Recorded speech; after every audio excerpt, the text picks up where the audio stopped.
Hi, I'm Steve Sample with Bama Talk. Don't miss a single episode of Bama Talk Show, available now on iTunes, Stitcher, or your favorite podcast app, and on the web at bigbrainsmedia.com.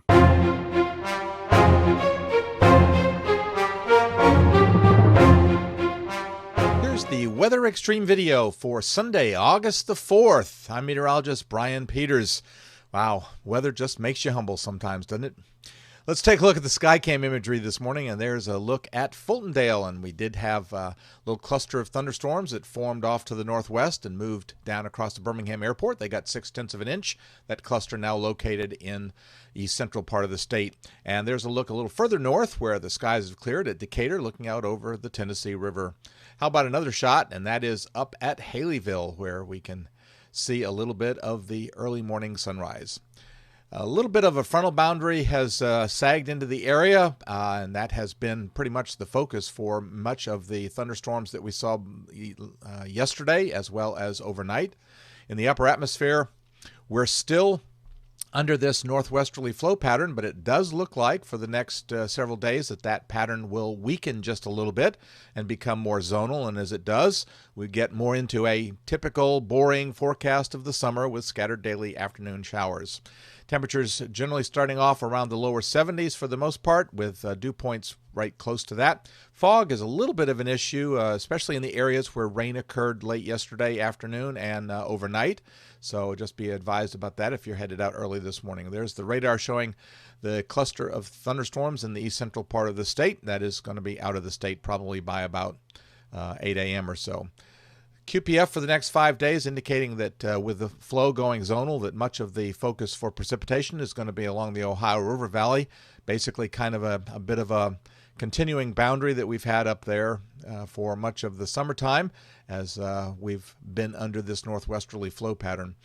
The Storm Prediction Center is not outlooking a slight risk area for day one. Day two, that slight risk area is now evident in what I'd call the upper Midwest, centered primarily on southwestern South Dakota and covering parts of the surrounding states.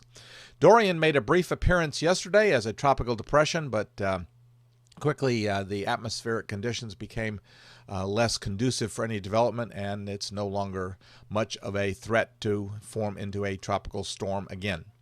All right, here's the 060 GFS model run, and taking a look at modeling here, and there's the little disturbance we can see in the flow up over southeastern Kansas that is responsible for that cluster of thunderstorms up there, and we can certainly see that on the GFS. GFS suggesting that we should see just isolated to maybe scattered showers across central Alabama today.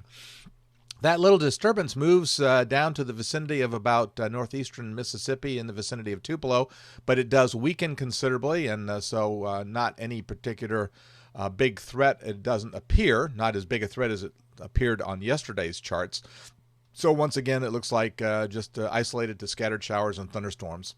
The pattern does have a bit of a subtle change on Tuesday as we see a more zonal flow as the upper ridge seems to build just a little bit stronger.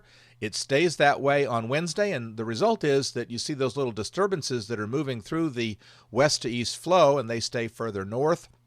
You can see that stays that way on Thursday.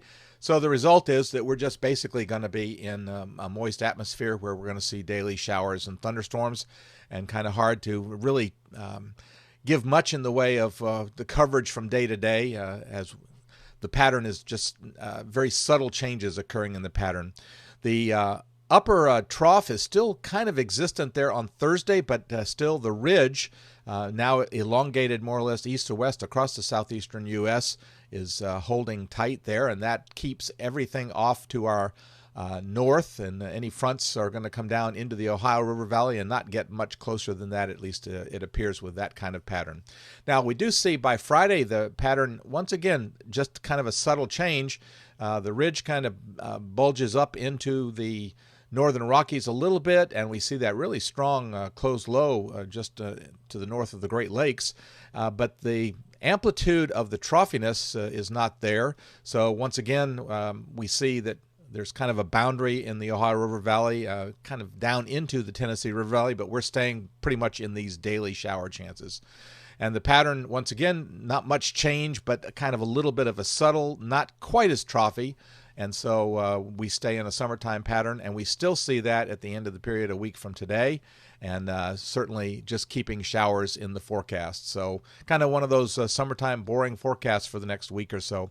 Extending the forecast out into Voodoo Country, we do see the trough amplitude pick up a little bit by around the 13th, 14th of August.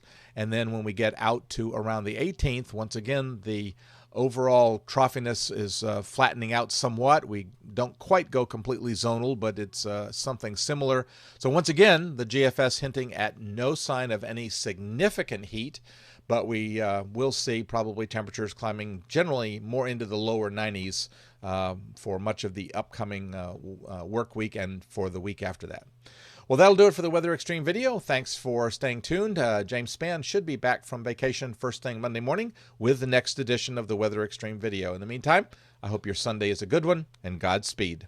Thank you for trusting us to be your #1 source for news in all of Central Alabama. in back-to-back ratings periods. More people watched ABC 3340 than any other station in Birmingham.